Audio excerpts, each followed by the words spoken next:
Hello guys, welcome back. I hope you're all doing great. So in today's video, I have some fragrance sampling. I have here 7 decants of fragrances that I've been testing. I've been wanting to get my nose on these fragrances in particular. I'm gonna share my thoughts. I've had all of these on skin. Some of them are spray decants and some are the dab-on decants. So for the dab-on ones, I have blotters that have been pre-dipped just to save time.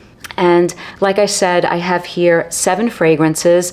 They're all very different from one another, and they're just 7 of the many fragrances that I have been testing and sampling. And we will start with the first one from the house of Maison Violet, and this is a decant of Compliment. So Compliment I wanted to try because I heard really great things about this fragrance.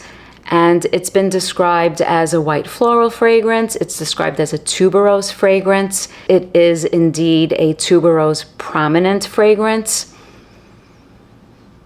So the opening of this fragrance reminds me of the tuberose in Frederic Malle's Carnal Flower. It's really rich, it's a little green, it's absolutely a beautiful opening, but this one changes a little bit. And even though the opening is sort of tuberose prominent, there are other florals in here, like orange blossom, so you do get a little hint of that. There's ylang ylang, makes things nice and creamy. There's jasmine, and then in the base there's vanilla and benzoin. So although the opening reminds me of Carnal Flower, it starts to change a little bit. It reminds me a little bit of Dusita's Melodie de la Mar.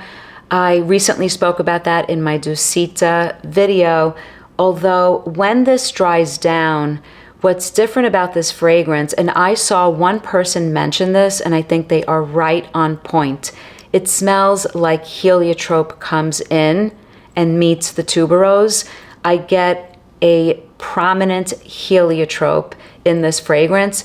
There is no heliotrope listed in the note breakdown, but I do get this heliotrope that meets this tuberose with this orange blossom. So if you like what that sounds like, I really do enjoy this fragrance. I think it's a beautiful fragrance. It's a beautiful take on tuberose. It is all about the tuberose. So I'm not saying that it's a heliotrope scented fragrance, but I do get something in the dry down that's reminiscent of a heliotrope note, powdery, almost a little bit almondy, but it is all about the tuberose with these other hints to complement this tuberose, a slightly green tuberose, creamy, really, really beautiful. And this one comes in an X-ray concentration. I don't think it comes in any other concentration. For an X-ray, it's not super close to the skin. I think it performs pretty nicely with a nice scent bubble. So I really do enjoy this one. I would add a full bottle of this to my collection. It would not be redundant. I love this scent profile, so I would purchase one. I think they come in 2 different sizes. I think they come in 50 ml and 100 ml, which is nice. So that is Compliment by the house of Maison Violet. So also from the house of Maison Violet, this one is called Sketch. Now Sketch is a 2017 release, while Compliment is a 2021 release, and the nose behind the fragrances is Nathalie Larson. And both Compliment and Sketch are part of the Heritage collection of Maison Violet. So this is my first sampling of fragrances from this house, and I quite enjoy both of them. So this one is quite interesting. It opens very spiced. It's spicy and it's almost musky and it's earthy. And the takeaway for me, I sort of thought that this was a patchouli fragrance. In the opening, it seems to be about patchouli, and there are aromatic spices in here. And it's definitely earthy. It's brown in color. It's like dusty. But it changes. I had this on skin a few times. It changes. When it dries down, the tonka bean is super prominent. So the change from the opening to the dry down is quite drastic in my opinion. I like the opening, but I wasn't too sure that I was crazy about it by the time that it dried down. So there is nutmeg, bergamot, and pink pepper at the top. There's rose and tuberose in the mid of the fragrance, although I'm not really picking up on anything floral. To me, it's more of an earthy, brown in color, patchouli spiced fragrance. In the base is vanilla, tonka bean, and the patchouli. And like I said, when it dries down, that tonka bean is super prominent, and it becomes a tonka bean fragrance with hints of patchouli, earthy, spicy components. But the tonka bean sort of takes over, and you have this warm sweetness, this sort of nuttiness that comes along with the tonka bean. And I like tonka bean in fragrance. I like tonka bean scented fragrances, but I wasn't necessarily super impressed with the dry down of this one. I like the opening of this fragrance. It's an interesting one. I think it's predominantly a patchouli fragrance with spices and tonka bean. That's how I would describe it. Any florals in here are not really obvious to my nose. So that's Sketch. So the next one is Saffron Rose from the house of Grossmith.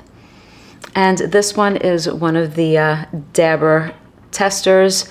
So I have it here, and I dabbed all of these right before the video, so it's not like the fragrances have been sitting on the blotters for hours.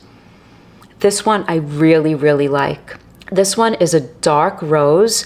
It's deep red and velvety, and it's almost like a burgundy color, and it's almost like a red wine, and that's what I get in here.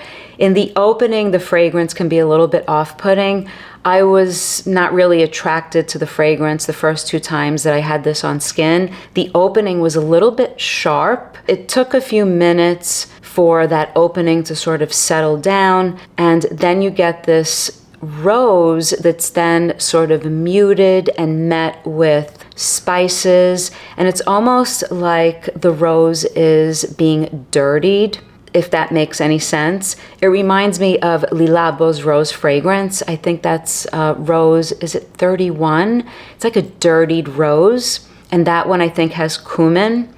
In this fragrance, you have cinnamon, rose, and saffron at the top. So the cinnamon is probably what makes the fragrance appear sharp to my nose. It has settled down on this, and I have it on my wrist as well. It's really pretty when it dries down. The opening is not long lasting, so it's just a few minutes, and then it starts to settle down, and you get that saffron. And there's something almost leathery that comes along with the rose. Like I said, the rose is dark, but it's a little bit muted by the other notes in the fragrance. So it's not a rose solely floor fragrance. In the mid, you have oud, tobacco, and myrrh. And then you have castoreum, gaiac wood, you have amber, labdanum, and sandalwood. So you have those ambery aspects. You have that myrrh that comes into play. It's a rich fragrance. Is it a rose oud? It doesn't come off like a rose oud fragrance. I have a few rose oud fragrances. The woods are not coming off like a skanky oud. It's not even coming off like a rose oud fragrance. To me, this is coming off like a spiced, exotic, sort of dirtied rose with some woody components and ambery touches as well. It's full-bodied, it's really pretty, it's really well done. I love the house of Grossmith. I'm really liking the fragrances. I don't think there's one that I don't like. I knew that I was going to be a fan of the house when I purchased my first bottle, which was Full Nana, which I really like. This one is nice. I like this one. So that's Saffron Rose from the house of Grossmith. So the next one is from the house of Penhaligons, and this is Babylon. So this is a vanillic fragrance. A lot of hype, a lot of great reviews. I was curious. I'm delving into the house of Penhaligons. So many discontinued fragrances that sound so wonderful. I have a handful of fragrances that I'm enjoying from this house, and I don't want to blind buy. So I ordered a sample of this one along with Constantinople, along with Cairo, and a few other samples. And like I said, I own a few that I really like. This one is a vanillic woody fragrance that I don't think would turn into a full bottle for me. So as the fall weather will soon be approaching, I know we're only in August, but I feel like I'm already gearing up for what fragrances I want for the fall. I want something, even though I always say I hate sweet fragrances, I want something comforting and sort of thick, syrupy and sweet, but not sugary sweet. Something interesting. Something like MDCI's L'Indes Galant, which I badmouthed twice. Not once, but twice. Twice I spoke about that Cécile Zarokian fragrance and said it was too sweet. I kept applying that fragrance from the decant until I finished the entire thing. It is definitely a sweet fragrance. Probably too sweet. Like I said, I stand by that. And that one is almost like a Christmas dessert. And I wanted to compare it to this one because I feel like this one does something similar where it's spiced and vanillic and syrupy and thick and sweet. And so I wanted to get my nose on it. Not that I would wear something like that on a daily basis, but I do want something like that in my fragrance repertoire or my fragrance rotation for something comforting maybe in the cold weather, but I haven't found it yet. I don't think it's the MDCI one. I don't think that it's Babylon. There's something in here that smells really synthetic. I can't put my finger on it. I can't identify it. There are a lot of woods and there are spices. So this has coriander, nutmeg, saffron, cypriol. There's vanilla absolute. There's cedarwood and sandalwood. And I don't know what it is. I thought maybe there were amber woods in here, but there's something that smells like gloopy synthetic that on skin, I've had this on skin a few times, is just too thick and syrupy and too vanillic and just too much. It's attractive to smell. I could probably enjoy smelling this all day long, but do I want to wear something so thick and sweet? So this is probably not it. Cute packaging. I love the Penhaligon's packaging. I think Babylon has a plaid little bow on it. So I'm not ruling this one out. Like I'm not going to rule out MDCI's L'Indes Galant. They are super sweet fragrances, but I am looking for something like that, even if it's a tiny bottle, just to have. So that's Babylon by the House of Penhaligon's. So the next one I'm really liking. This one is a decant of Puli Intense from Parfums de Nicolai. I really like this house. I own a few of them already. This one is a patchouli fragrance, patchouli taken in a different direction. And after wearing this a few times on skin, including today, I have it here on my right arm. It reminds me a little bit of a new fragrance that I've been talking about. But let's talk about what this one smells like. So this is not your sort of typical patchouli fragrance. It's a patchouli fragrance that's aromatic. It's a patchouli fragrance that has some dusty florals in there. Not that it's a floral fragrance. It's a patchouli fragrance that's taken into a sort of musky, aromatic, spiced direction. So it does something different with the patchouli. So it's not a dark, earthy patchouli. It's not the patchouli that's like soil, like the patchouli in Psychedelique, or the darkness that you get with patchouli from Parfumum Rama, or the super darkness without the sweetness that you get from the patchouli from Santa Maria Novella, which takes away that sweetness that you have in the Javoy fragrance. This one is completely different.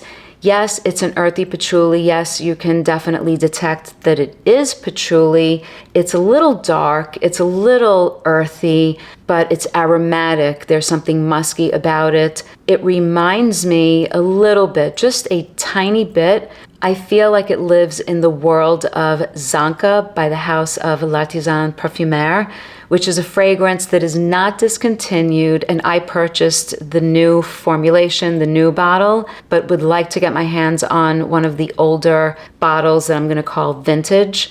This one is hinting at something like that, so I like the idea of that.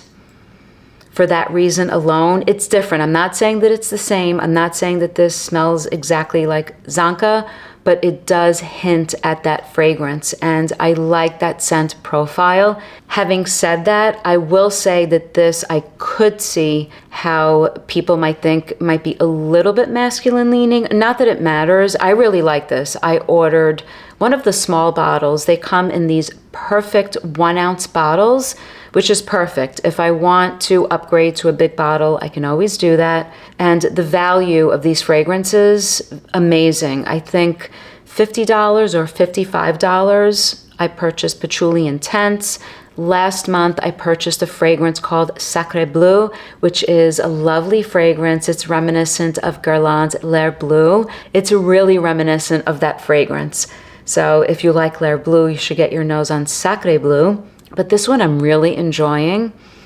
That's Patchouli Intense. And the next one is another love. So this is from the house of Frederic Malle. This is Une Fleur de Cassie. This one is definitely a vintage style fragrance.